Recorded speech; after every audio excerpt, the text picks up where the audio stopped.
Welcome to the program. I'm Jeff Schechtman. Historians have long written about inflection points in history.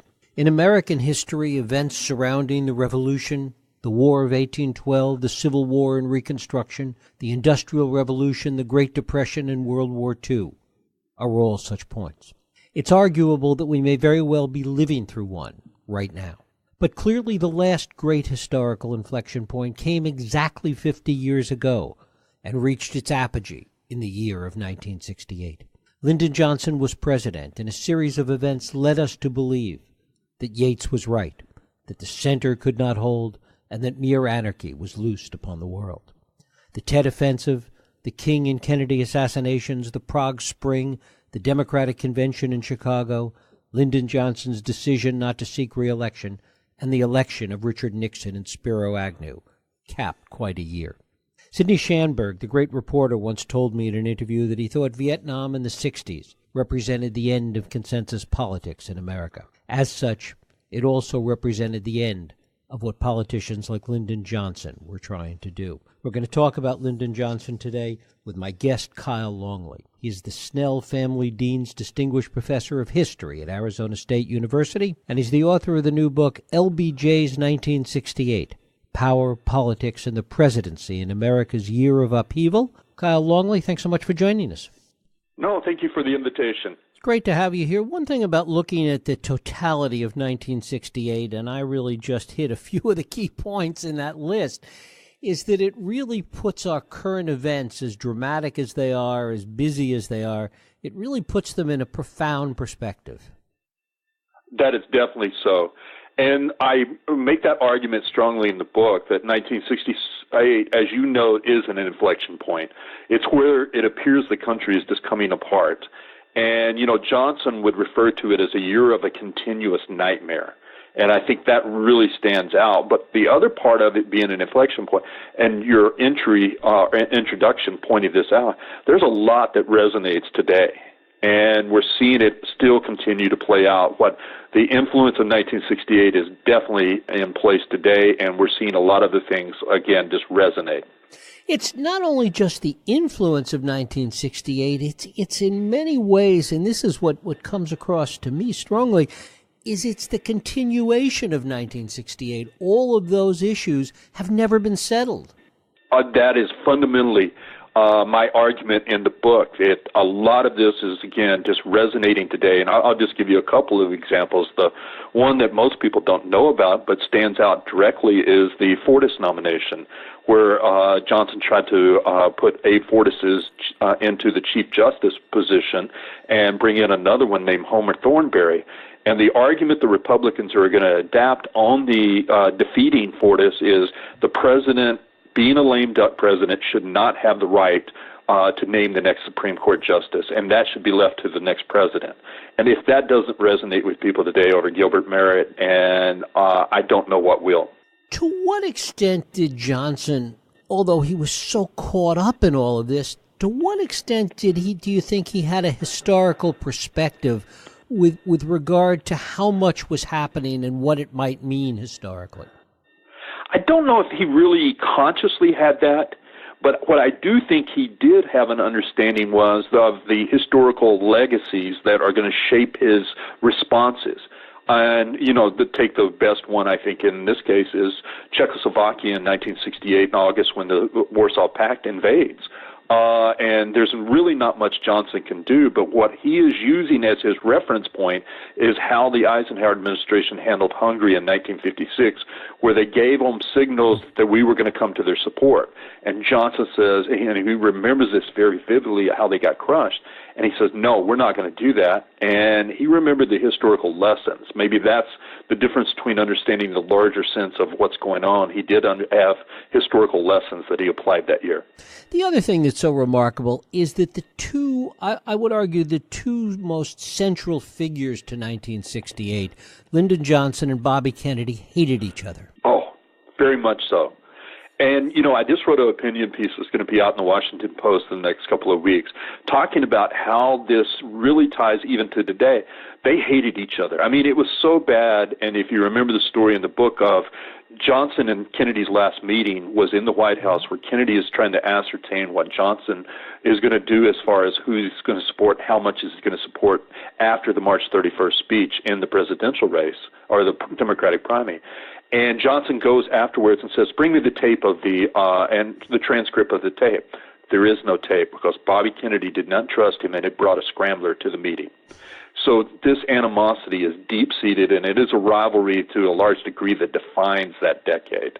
But what I argue in this new piece is Johnson put aside his political differences and personal differences and went out of his way to help the Kennedy family deal with the loss of Bobby Kennedy. And now that's a good lesson that our current president could learn vis-a-vis John McCain. Well, it's interesting, too, that you get the sense that Johnson didn't hate the Kennedys. He didn't hate the family. He just hated Bobby.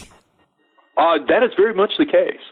I mean, there's a level to it because Johnson always felt like the Kennedys looked down on him, as well as the people around him, the Schlesingers and the Goodwins and people like that close to him looked down on him because he was some hick from Texas. But boy, when it came down to it, he really respected John, and he appreciated what John had done for him, but he hated Bobby. And Bobby created a lot of that animosity by his actions towards LBJ throughout their relationship. Not to say it wasn't reciprocated, but Bobby went out of his way starting in 1960 to try to marginalize Lyndon Johnson, and ultimately Lyndon Johnson gained the upper hand, and then Bobby resented that. Talk a little bit about the speech, the March 31st speech, and his decision not to run, and a little bit about the context of that. And one of the other things that's remarkable is that there was so much year left in 1968, even after that speech. Well, the two things that I argue in the book very strongly is Johnson had this in his back pocket for a while. When he went to give the State of the Union in January, he actually had a section of the State of the Union where he was going to withdraw at that point. So this is not, as some argue, that Bobby Kennedy entered the race and Johnson got scared and pulled out. No, it hadn't. I think, if anything, Kennedy, he would have enjoyed that primary fight. But what it does, the two things I argue are Johnson pulls out because he's worried about his health. He'd had a massive coronary in 1955. And he is worried that he's going to die in the White House, or worse, have a stroke like Woodrow Wilson and end up incapacitated. The second part of it is Vietnam is wearing on him so much. Tet has just added another layer to it. And now that his two son-in-laws are going to Vietnam, he just reaches the conclusion, I got to clean this mess up. And I want to devote the last part of my presidency to trying to get the United States out of Vietnam. To what extent did that decision, when he finally made it, after he gave the March 31st speech, to what extent did that impact policy? If Johnson had stayed in the race, would his decisions and would the policy have been the same or different? I think it would have been different. I do think he would have continued to try to seek a way out of Vietnam. I think he was truly committed to that. He had announced his San Antonio formula in August of 1967. He was trying to get the North Vietnamese to the peace table, as well as the Viet Cong. And Tet definitely gives them some incentive because they get their clocks cleaned. And Hanoi has an incentive to come to the peace table. So I don't think it would have changed that much, but it definitely would have changed the conditions of, like, the Fortas nomination. They couldn't have argued that he was a lame duck president. So that it would have moved things along in a different way. I think he would have continued to try to push his policies more so in terms of domestic policy. But unfortunately, in 1966, Congress changed to a much more conservative Congress when the Democrats lost 47 seats. And it changed the dynamic. So he was really going uphill, uphill battle against Southern conservative Democrats and Mountain West, Western Republicans. How did the King assassination play with LBJ? I wrote a good piece recently on this matter, and it was in Newsweek, and I talked about the whole idea of how Johnson showed interesting amount of empathy toward the African Americans who were out in the streets protesting. He does this privately. He doesn't say it publicly, but he's saying, I understand why these young men feel like their leaders are being picked off one at a time and why they're angry. And he orders, when the federal troops go in, he makes sure, into Chicago, into D.C., into Baltimore, he makes sure the commanders understand, I don't want a bloodbath. We're going to get in, we're going to quell this, and we're going to get out. And I don't want you using this as a chance, or your green troops using this as a chance for a massacre and turning this into something much worse than it could be. So he does show a remarkable, as you read again behind the scenes, a remarkable amount of empathy as he tries to basically comfort the nation, and then he tries to push through the, of course, 1968 civil rights legislation, which is a major victory for fair housing. And yet he's undercut once again by the power of Bobby Kennedy's speech in Indianapolis. Yes, it is definitely there. But when it comes down to it, Bobby Kennedy gives a great speech. Lyndon Johnson actually has actions that make a difference. Talk a little bit about foreign policy outside of Vietnam and Johnson's focus on what else was going on in the world. We mentioned the Prague Spring before. To what extent was there enough bandwidth that Johnson would have to deal with some of these other issues beyond Vietnam? Well, that's a great question, and the Prague Spring and the crushing of the Prague Spring is directly related to one of the things that he wanted to achieve most, and that was more nuclear disarmament with the Soviet Union. He had a planned summit to go to St. Petersburg or Leningrad in October of 1968. But unfortunately, when the Russians crushed the Czechoslovakians, he had to pull out of that. So he does have that. But, I make the central argument. Vietnam is the arsenic that is just taking the blood and sweat and tears of the country and the president. And, of course, it's of his own creation to a large degree. But he wants desperately to try to rescue his legacy. But Vietnam undercuts him all the way across the board, including efforts to, in Chicago in 1968. And you make the point repeatedly, I think, that Johnson knew better, that he knew this was a no-win situation. He definitely understood that. And if he'd had his way, he would have never fought the war.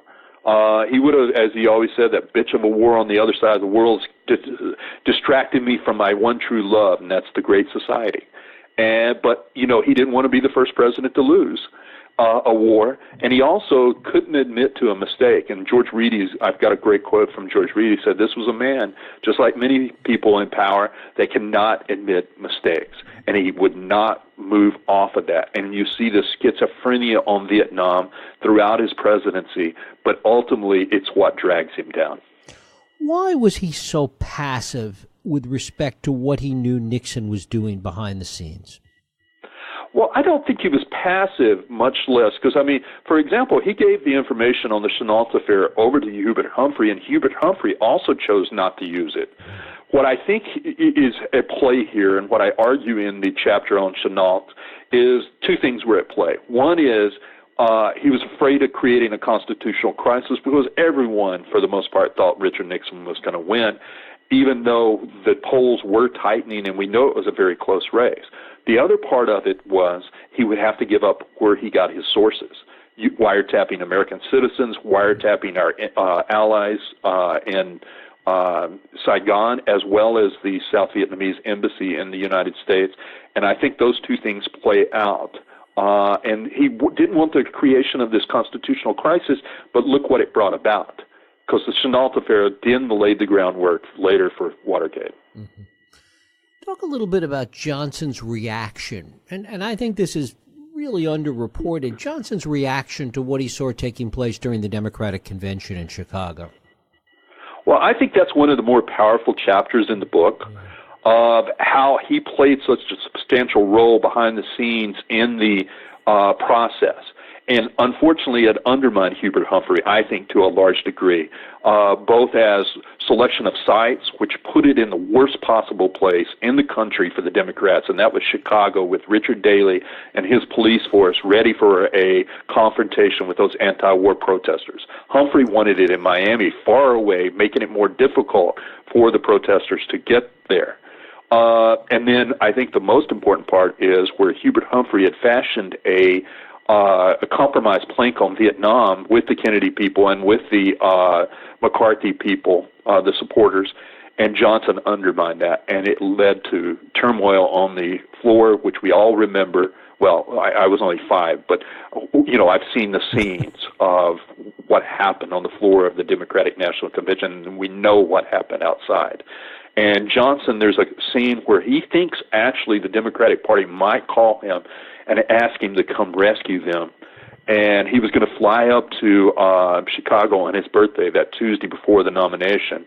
And he's sitting at the ranch in Texas waiting for the phone call that never comes. And it's one of the saddest moments in his presidency. And as I tell the story, it really just hits you strongly. Why didn't they move the convention to Miami? Why didn't they have it in Miami? Well, Johnson had a strong tie to Richard Daley. And the Republicans had already just come out of Miami, which would have made more sense because the press was already there. And again, these anti-war protesters are coming out of the Midwest or the West Coast would have had a much more difficult time getting to Miami than they did Chicago. But Johnson was committed to this, and he pulled the strings behind because Humphrey wanted Miami. He also wanted Edmund Muskie as the campaign, the convention manager, and Johnson undercut that. So it was Johnson unable to surrender control of the Democratic Party to Hubert Humphrey, who he had a very interesting relationship with. Was that personal, or was it that Johnson, because of all that was going on and all the pain that he was really going through from all of this, had sort of lost his political mojo? I think it's a combination of both. I think it's partly personal. He still wants the control, and not just Johnson, but the people around him in some ways. But it's also, it is the confusion. It is, not believing that, who would envision Chicago blowing up in the way that it did? We'd never seen anything quite like that in the modern American history of a convention just digressing into basically anarchy. Talk a little bit about the human side of Lyndon Johnson. Before we started our on-air conversation, I mentioned to you how powerful the picture on the cover of this book is, and that really reflects the sort of humanity of Lyndon Johnson. Right. Well, the picture is just classic. It's a picture of Lyndon Johnson listening to a tape recording from his son-in-law, Chuck Robb, who is a Marine lieutenant, and he's talking about how he had lost some men in combat there in Vietnam, and the stress and the strain that he's just, his head's down on the table, and you just see what this year is doing to him, and this is in the summer of 1968. And then in the foreground, or in the background, is John Kennedy's bust. And it's that ghost that just sort of lingers over Lyndon Johnson throughout his presidency, and then the haunting just continues with Robert Kennedy. And there is a humanity to him, and this is one of the things my editor of my book pointed out, is this book probably portrays Johnson in a more humane manner, that he had a private side that oftentimes we fail to see because we fall victim to wanting to understand the caricature that was Lyndon Johnson. Talk about the influence that Lady Bird had. Well, she is definitely sort of his rock.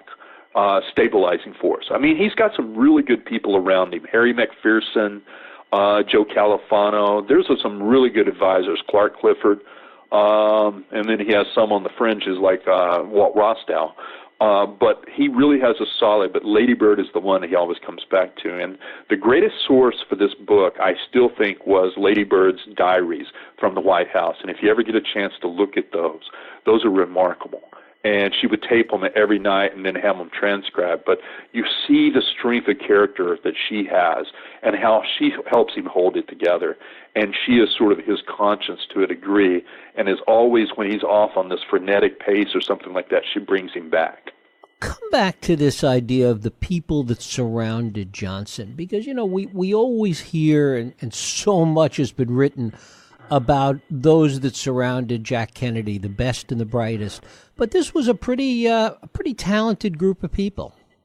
Oh, very talented. Again, they were young. They're very vibrant. I mean, by 68, Robert McNamara's out. Dean Rusk is still in Secretary of State, and he's still a strong component of the administration. But there's been a lot of change, and a lot of these are young people he brought up from Texas. Again, McPherson, Tom Johnson, who later goes to own the Lead, the Los Angeles Times, and CNN. Larry Temple, his legal counsel. These are people that really are very strong. They're able to help him negotiate these crisis after crisis after crisis. And, at the top, Johnson's providing the leadership, but they're providing a lot of support. Cyrus Vance is sort of his go-to person on anything that's a crisis. And so, like I say, they're a best and the brightest. They may not get the credit that Schlesinger and others they have done for themselves, but they are a good group, and again, especially in 1968. Yeah, I mean, even people like Califano and Bill Moyers and some of the other people around him. Califano is definitely an important voice, and you read his works, and you get how strongly, this was intertwined. So, again, I think as far as the people around him, again, there is a best and brightest to them. They don't have the academic credentials, maybe, that the, Halberstam writes about with the Kennedy people, but they also aren't encountering many of the challenges that Johnson does in this tumultuous year. How did he think he'd get out of Vietnam? How did he expect that to end? It depends on what time. 65, it's a definitely different Johnson than it is in 68. 68, he knows he's going to have to negotiate his way out. And I think Cronkite and others sort of just lay the tone. But, this had been an ongoing process. J. William Fulbright and Senate Foreign Relations Committee had been a thorn in the side of LBJ's original policies towards Vietnam. And you're seeing more and more people push him that way. And by even the wise men who, in March of 1968, really just laid out for him, we've got to seek a negotiated settlement. We've got to get out. We've got to try to Vietnamize the war, and we've got to let them settle this. And so I think that was his ultimate hope, but strongly making sure there was a strong South Vietnam in place before we withdrew. And what was his relationship with the generals, with the Pentagon? Well, the chapter on Tet, I think, really highlights this. And that is how the JCS, especially Earl Wheeler, tried to manipulate the Tet Offensive to get 206,000 more troops, and how Johnson finally puts his foot down and says, no, I'll give you 30,000, but that's it, and we're going to try to move in a different direction. And he pushes aside Westmoreland, puts in Creighton Abrams. So, it's always been a song and dance between the president and his generals. And it also, McNamara is involved in this, Clark Clifford is involved in this, the new Secretary of Defense, and Clifford comes in a hawk, but within a few months becomes one of the leading doves and pushing the president toward the negotiated settlement and the withdrawal of U.S. troops. What surprised you the most to learn about Johnson in the course of reporting this book? I think it is the humanity of him. When you read Caro, you read some of the other biographies of Johnson, you develop caricatures, that he's crass, he's overbearing, he's a bully, and there's truth to that.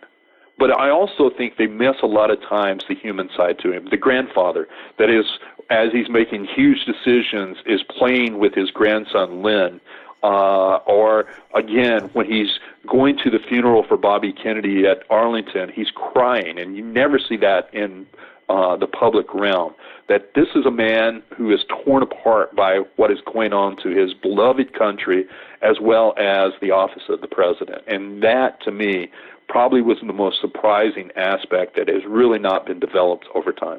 How much of that was Johnson seeing what was happening to his presidency, that this was a guy that had always dreamed of being president, and finally, because of circumstances, he has the opportunity, and he sees it falling to dust around him?